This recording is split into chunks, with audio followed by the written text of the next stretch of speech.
Hi there, Stephen Packer here from the Dorset Golf and Country Club and Resort down in Dorset, England. And I'm here today to talk to you about that crucial part of the golf swing, the takeaway. Now, the takeaway, for those that maybe aren't familiar with that term, is from where you're set up behind the ball to when the club gets level to the floor in the backswing.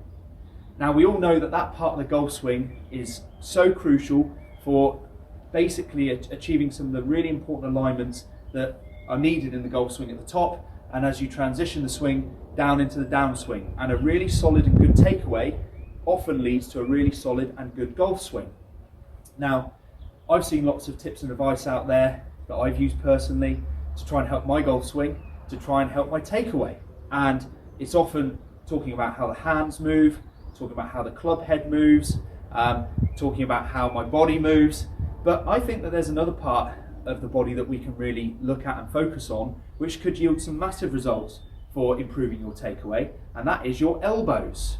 Now, I think this is a very underrated part of the body when we're trying to analyse and discuss a golf swing, and I'm going to show you here how your elbows can really heavily influence the way that you take the club back, and therefore the way that the club moves in the golf swing. So I'm going to just show you a couple of different ways of taking the club back here with the elbows, and you can see what happens to the way that I swing. If I get set and I make a takeaway motion and my leading elbow gets much higher than my trailing elbow, we can see that red band slanted down, you hopefully can notice that that club head really dives inside, the face really opens, and that's one of the big precursors to the club getting lifted and pulled over the top, and there's that very common slicing motion that we see an awful lot of people struggle to get out of. If we look in the other direction and we get that trailing elbow too high so that the band is pointing too much sort of down at the floor in the other direction, and what you see is a turn that gets restricted, so my shoulders aren't moving across my body, my turn gets restricted and my arms end up getting lifted, and again that often leads to a lack of power, very steep strikes and some poor contact. So what's the right thing to do with your elbows? Well, this isn't a hard and fast rule, but we're going to talk generally here.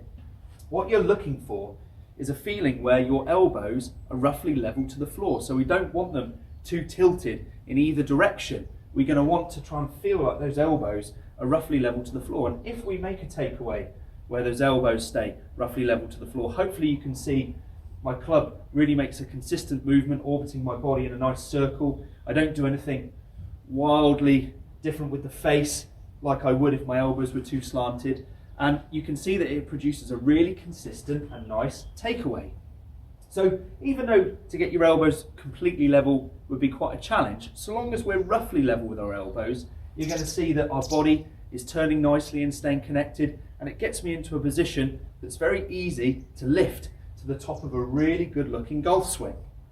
So the benefits really are getting that nice connected takeaway, the nice quiet movement with the face, nice bit of early turn happening as well because those elbows are staying really connected to the body.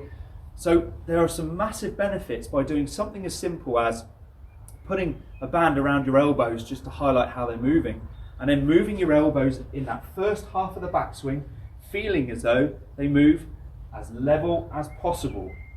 So hopefully you can see very interesting, very different sort of tip, something you might not have seen or heard before in many places, but something you can see will make a massive difference to your golf swing and a massive difference to your takeaway. So I hope you go and give it a go. I'd love to hear some feedback on how it's affected your golf and how it's hopefully improved the way that you take the club back. Very simple, interesting way to work on your golf swing. Give it a go.